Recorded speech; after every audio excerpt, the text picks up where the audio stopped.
God, there's just all these songs that I want to talk about that are either not bad enough to make my worst list, but also not good enough to make my best list.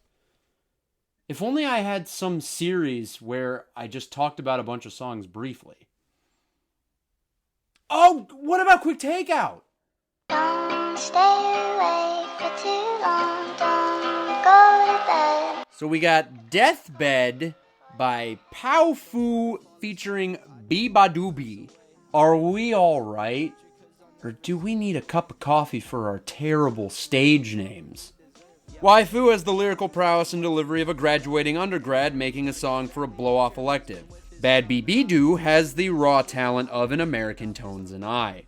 Before it was killed, my alt-rock station used to play this. See, red flags are always easy to spot in hindsight.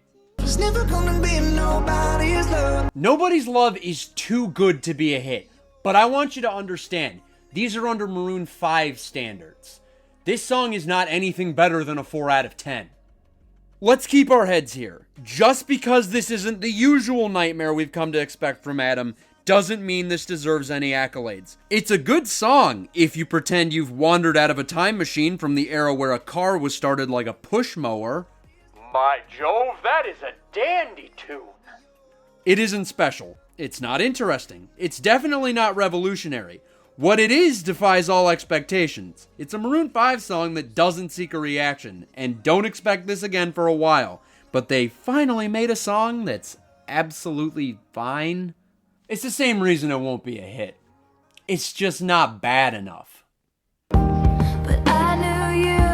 Sufjan Stevens' Illinois is a beautiful, heart-wrenching album that deserves a listen. Even if you aren't into folk like this, it's worth it to hear something with so much care and attention to detail. It's an experience that cannot be replicated. What? That's it. Oh, the Taylor Swift thing. That's right. It's aimless, purposeless, and completely devoid of the impact that it's going for. It's bad pop folk. Throw it under the bed and forget about it. The city's gonna break my heart. This city's gonna break my will to live. Fucking yawn. When the bones are good, the rest don't matter. Sometimes the bones are phenomenal, and there's a tornado. Sometimes there are termites. Sometimes there's flooding. Sometimes bones will break, and no matter how good they were from the start, the house will come down. Wet ass pussy. WAP is a fun animal. I've always loved both of them. What could go wrong? Nothing, actually. It's hard for something to go wrong when it's just an experiment. Let's slap the two raunchiest female rappers together and see how a whole song just about fucking goes. Hop on top, I wanna ride. For the record, I think they both have some pretty great wordplay at times. Very surprised and proud. Good job! Now all the song needs is an actual beat, less annoying performers, somebody to get some ipecac for Meg so she can throw up whatever's making her so sick. Jump out it. Ass for a car, get your butt this wet pussy. Ball up ass pussy. Honestly, this song doesn't really deserve the respect of a regular pop song. It's literally an experiment. Can we make a song that's just raw innuendo? And the short answer was, well, kind of. Now for the exact opposite construction with the exact same premise. Watermelon sugar high. Is everybody just gonna ignore the fact that this is like the worst chorus? Yeah? Oh, okay. Don't worry, guys. I got you.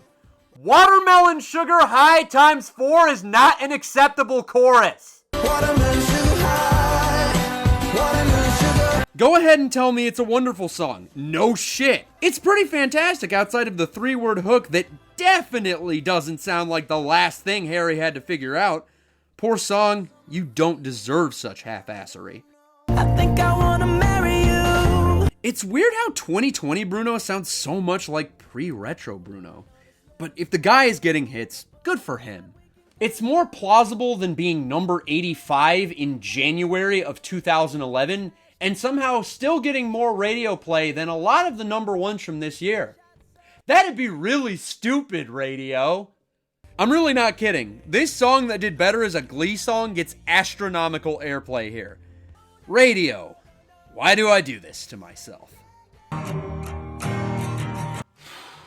Finally, easy targets.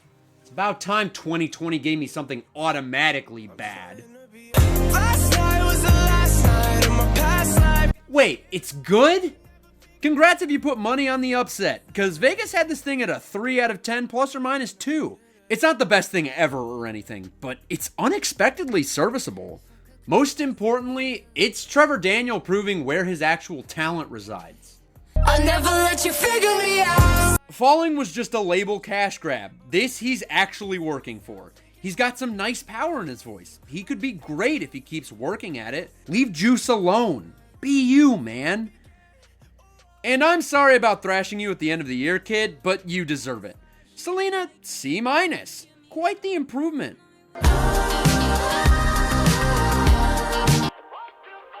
Okay. Yeah, this is pretty good. Wow. Everything is so good. No need for examples, it's Adore You. With this newfound appreciation, I need to put this in the best list spot it deserves. Maybe like an honorable mention? Definitely glad to have finally heard it properly. But 2 things. After hearing it for about 4 months, putting aside those very well-established and concrete thoughts is really tough. I've done it before with time, so maybe it'll change. By 2022, the other problem is that it only sounds this good with headphones. Even now that I know, it still sounds mediocre on a radio frequency. In Your Eyes is another song that sounds significantly better with headphones, but it's always sounded good. It didn't need to be made greater with a peripheral, it's enhanced by it. Adore You has to have that asterisk. And talk about one big cylindrical asterisk. Tell you how you make me whole. It's good to feel impartial, not swayed by circumstance or bias. I'm not going to spark up some disingenuous feelings about Jared now that he's gone. His music wasn't for me, but I can respect what he wanted to invoke. The same goes for being a rock guy. Just because I hear some element of rock won't make something automatically better than other ideas. With that being said, Come and Go has one of the best elements of pop music in a year already stacked for incredible moments.